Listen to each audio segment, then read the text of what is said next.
بسم اللہ الرحمن الرحیم۔ السلام علیکم ورحمۃ اللہ وبرکاتہ۔ میں آپ لوگوں کو خوش آمدید کہتا ہوں صراط مستقیم چینل پر۔ آج ہماری 34ویں کلاس ہے۔ صرف 5 منٹ کا مدرسہ قرآن و حدیث کی روشنی میں۔ نمبر 1، اسلامی تاریخ۔ حضرت یوسف علیہ السلام کی نبوت و حکومت۔ اللہ تعالیٰ نے حضرت یوسف علیہ السلام کو ایمان و توحید اور وحی کی برکتوں سے نوازا تھا۔ اگرچہ شروع میں مال و دولت و دنیاوی ترقی اور شہری زندگی انہیں حاصل نہیں تھی اور دیہات کی سادہ اور بے تکلف زندگی گزارتے تھے، مگر قدرت الہی کا کرشمہ دیکھیے کہ دیہات کے رہنے والے اپنی خواہش و مرضی کے بغیر مصر جیسے تہذیب و تمدن والے ملک میں پہنچ گئے اور امتحان و آزمائش کے مختلف مرحلوں سے گزرتے ہوئے وہاں کے بادشاہ کے پاس پہنچ گئے۔ پھر ایک مرتبہ بادشاہ کے ایک خواب کی تعبیر بتانے کے بعد ملک مصر کی صورت حال کا تقاضا کرتے ہوئے فرمایا کہ سال کے اس دور میں حکومت کو کامیابی کے ساتھ چلانے اور تباہی سے نکالنے کی تدبیر اور ملک کی گرتی ہوئی معیشت اکنامی کی حفاظت کرنا میں جانتا ہوں۔ جب عزیز مصر نے خواب کی صحیح تعبیر اور حضرت یوسف علیہ السلام کی امانت و دیانت اور سادگی و سچائی کو اپنی آنکھوں سے دیکھ لیا تو حکومت کے عہدے داروں اور عام و خاص شہریوں کو جمع کر کے تخت و حکومت آپ کے حوالے کر دی۔ آپ کی دعوتی کوششوں سے بادشاہ نے ایمان قبول کر لیا اور پورا خاندان مصر میں آباد ہو گیا۔ اس طرح نبوت کے ساتھ انہوں نے مصر پر 80 سال تک کامیاب حکومت کرتے ہوئے 120 سال کی عمر میں انتقال فرمایا۔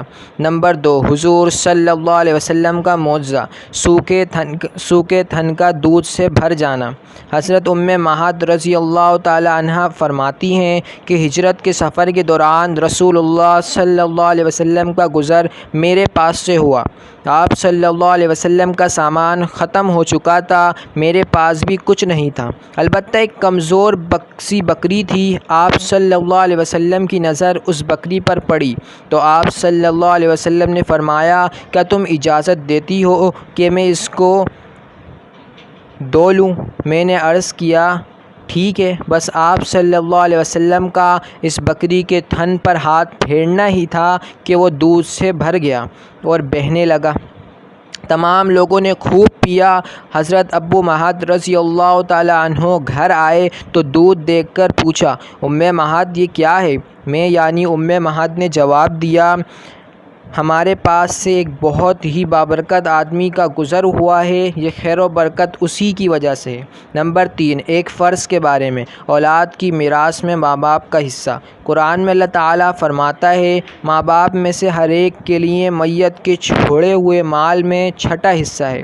اگر میت کے لیے کوئی اولاد ہو، خلاصہ اگر کسی کا انتقال ہو جائے اور اس کے ورثے میں ماں باپ اور اولاد ہوں تو ماں باپ میں سے ہر ایک کو الگ الگ چھٹا حصہ دینا فرض ہے۔ نمبر 4، ایک سنت کے بارے میں، پریشانی کے وقت کی دعا۔ جب کوئی شخص کسی پریشانی میں مبتلا ہو جائے تو یہ دعا کثرت سے پڑھے، حسبی اللہ لا الہ الا هو علیہ توکلت وہو رب العرش العظیم۔ ترجمہ، میرے لیے اللہ ہی کافی ہے، اس کے سوا کوئی عبادت کے لائق نہیں ہے، میں نے اسی پر بھروسہ کیا اور وہی عرش عظیم کا رب ہے۔ نمبر 5، ایک اہم عمل کی فضیلت، اللہ کا ذکر کرنا۔ رسول اللہ صلی اللہ علیہ وسلم نے فرمایا، جو لوگ اللہ تعالیٰ کا ذکر کرنے کے لیے بیٹھیں ان کو فرشتے گھیر لیتے ہیں اور ان پر اللہ کی رحمت چھا جاتی ہے اور ان کو دلی سکون حاصل ہوتا ہے۔ نمبر 6، ایک گناہ کے بارے میں، سچی گواہی کو چھپانا۔ قرآن میں اللہ تعالیٰ فرماتا ہے، تم گواہی مت چھپایا کرو اور جو شخص اس گواہی کو چھپائے گا تو بلا شبہ اس کا دل گنہگار ہوگا اور اللہ تعالیٰ تمہارے کیے ہوئے کاموں کو خوب جانتا ہے۔ نمبر 7، دنیا کے بارے میں، دنیا کا سامان چند روزہ ہے۔ قرآن میں اللہ تعالیٰ فرماتا ہے، دنیا کا سامان کچھ ہی دن رہنے والا ہے اور اس شخص کے لیے آخرت ہر طرح سے بہتر ہے جو اللہ تعالیٰ سے ڈرتا اور قیامت میں تم پر ذرہ برابر بھی ظلم نہیں کیا جائے گا۔ نمبر 8، آخرت کے بارے میں۔ جنت کی عمارت۔ رسول اللہ صلی اللہ علیہ وسلم نے فرمایا، جنت کی عمارت کی ایک اینٹ چاندی کی اور ایک اینٹ سونے کی ہے، اور اس کا غارہ خالص مشک ہے، اور اس کی کنکریاں موتی اور یاقوت ہیں، اور اس کی مٹی زعفران ہے۔ نمبر 9، طب نبوی سے علاج۔ مہندی سے زخم کا علاج۔ رسول اللہ صلی اللہ علیہ وسلم کو جب بھی کوئی کانٹا چبھا، چند روزہ ہے۔ قرآن میں اللہ تعالیٰ فرماتا ہے، دنیا کا سامان کچھ ہی دن رہنے والا ہے، اور اس شخص کے لیے آخرت ہر طرح سے بہتر ہے۔ نمبر 9، طب نبوی سے علاج۔ مہندی سے زخم کا علاج۔ رسول اللہ صلی اللہ علیہ وسلم کو جب بھی کوئی کانٹا چبھا یا زخم ہوا تو آپ صلی اللہ علیہ وسلم نے اس پر مہندی لگائی۔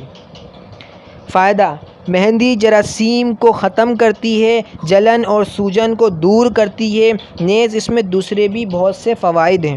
نمبر 10، نبی صلی اللہ علیہ وسلم کی نصیحت۔ رسول اللہ صلی اللہ علیہ وسلم نے حضرت علی رضی اللہ تعالیٰ عنہ سے فرمایا، اے علی، اگر کسی عورت پر اچانک نگاہ پڑ جائے تو نظر پھیر لو، دوسری نگاہ اس پر نہ ڈالو، کیونکہ پہلی نگاہ تو تمہاری مگر دوسری نگاہ شیطان کی ہے۔ اللہ تعالیٰ ہمارا پڑھنا سننا قبول فرمائے۔ جزاک اللہ۔